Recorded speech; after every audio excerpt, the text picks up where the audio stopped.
Students, this is Maya Dorwal, your SST teacher from Sardar Patel public school.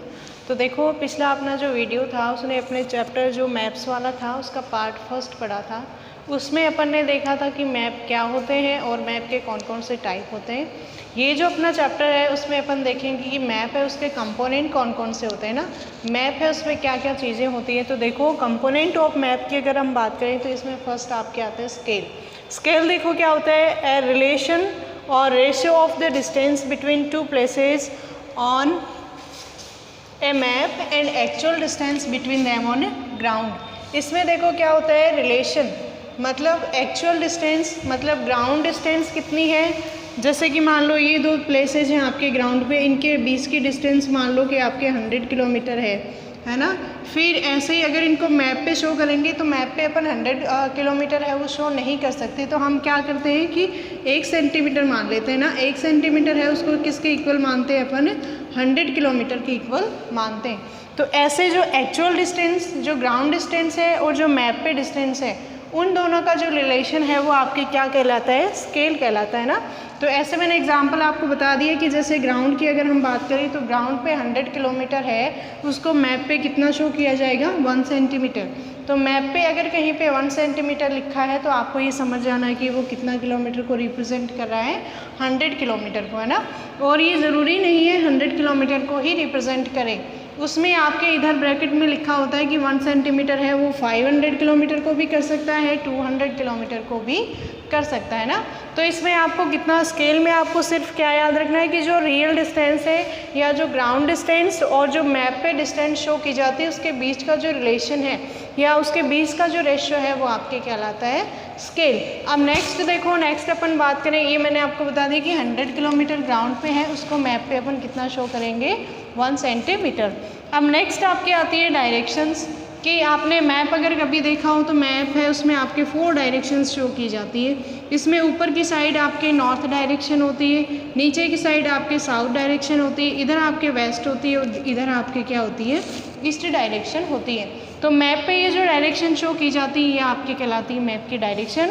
और ये जो डायरेक्शन है इनको कार्डिनल डायरेक्शन या फिर कार्डिनल पॉइंट्स भी कहते हैं। तो आपसे अगर क्वेश्चन किया जाए कि मैप है उसमें कितने कार्डिनल पॉइंट होते हैं या फिर कितनी कार्डिनल डायरेक्शन होती हैं, तो ये आपकी होती है मेन 4 डायरेक्शन, जैसे नॉर्थ है, साउथ है, ईस्ट और वेस्ट। ये 4 आपके कार्डिनल पॉइंट भी होते हैं और ये आपके डायरेक्शन भी होती है।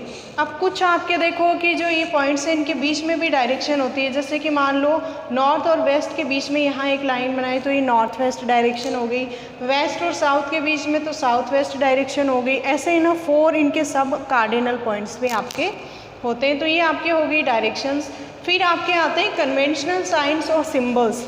कन्वेंशनल साइंस आपके क्या होते हैं कि अगर आप कभी मैप देखो तो मैप पे आप देखते हैं कि उसमें अलग अलग प्रकार के सिंबल्स बने होते हैं, कुछ चिन्ह बने होते हैं, जिसे अपन क्या बोलते हैं, कन्वेंशनल साइन बोलते हैं। और ये कन्वेंशनल साइन है, यहाँ पे अलग अलग जो फीचर्स होते हैं, यहाँ पे जो अलग अलग लैंडफॉर्म्स हैं उनको रिप्रेजेंट करता है। फॉर एग्जांपल आप अगर इधर देखेंगे तो कहीं आप मैप पे पी ऐसे बड़ा सा पी लिखा देखोगे तो उसका मतलब क्या होता है, वहाँ के आसपास में या फिर उस जगह पे क्या है, पोस्ट ऑफिस है। ऐसे ही अगर आप देखें ऐसा कुछ पीक बना हुआ है या ट्रायंगल बना हुआ है तो वहाँ पे वो क्या होगी, पीक, मतलब वहाँ पे कोई चोटियाँ हैं। इसके अलावा ऐसे 2 लाइंस होंगी तो वो किसको रिप्रेजेंट करेंगी, रोड को। प्लस बना होगा तो मतलब वहाँ पे क्या है, आपके हॉस्पिटल है। और ऐसा एरोप्लेन जैसा निशान होगा, इसका मतलब वहाँ पे क्या है, एयरपोर्ट। तो ये जो चीज़ें हैं उनको रिप्रेजेंट करने के लिए जो सिंबल बनाए जाते हैं उन सिंबल्स को अपन क्या बोलते हैं, कन्वेंशनल साइंस और कन्वेंशनल सिंबल। ये जो आपके सिंबल होते हैं ये वो कंट्री वाइज अलग अलग नहीं होते, इंटरनेशनल सारे सिंबल्स हैं वो सेम होते हैं ना। वो सिंबल्स इसलिए बनाए जाते हैं क्योंकि अगर मैप पे आप लैंग्वेज लिखोगे तो वो क्या हो जाता है, थोड़ा डिफ़िकल्ट हो जाता है या फिर मैप में उसमें इजीली अपने को समझ में नहीं आता और वो डिस्टेंस भी काफ़ी कवर करता है। तो ये आपके हो गए। इसके अलावा various features on map. Map पे देखो अलग अलग फीचर्स होते हैं, उनको अलग अलग कलर से शो किया जाता है। जैसे कि मान लो कहीं आप ब्लू कलर देखते हो मैप पे, अगर आप ब्लू कलर देख रहे हो इसका मतलब वो किसको रिप्रेजेंट कर रहा है, वाटर बॉडीज़। वाटर बॉडीज़ आपके कुछ भी हो सकती है, रिवर्स भी हो सकते हैं, ओशंस हो सकते हैं, लेक्स हो सकते हैं, कुछ भी। ब्राउन कलर आप देख रहे हो इसका मतलब वो किसको रिप्रेजेंट कर रहा है, वहाँ पे माउंटेन्स को। येलो कलर आप देख रहे हो तो वो आपके प्लेट्यूज आपके होते हैं पठार, है ना। पहाड़ को ऐसे हिस्से जो कि ऊपर से आपके क्या होते हैं, फ्लैट सरफेस होती है ना, पहाड़ी नुमा संरचना, उसको आपके कहा जाता है प्लेट्यू। वो लास्ट आपके आता है ग्रीन कलर। ग्रीन कलर आपके किसको रिप्रेजेंट करेगा, प्लेन्स को, मतलब जो मैदानी इलाके हैं उनको रिप्रेजेंट करने के लिए अपन ग्रीन कलर का यूज़ करते हैं।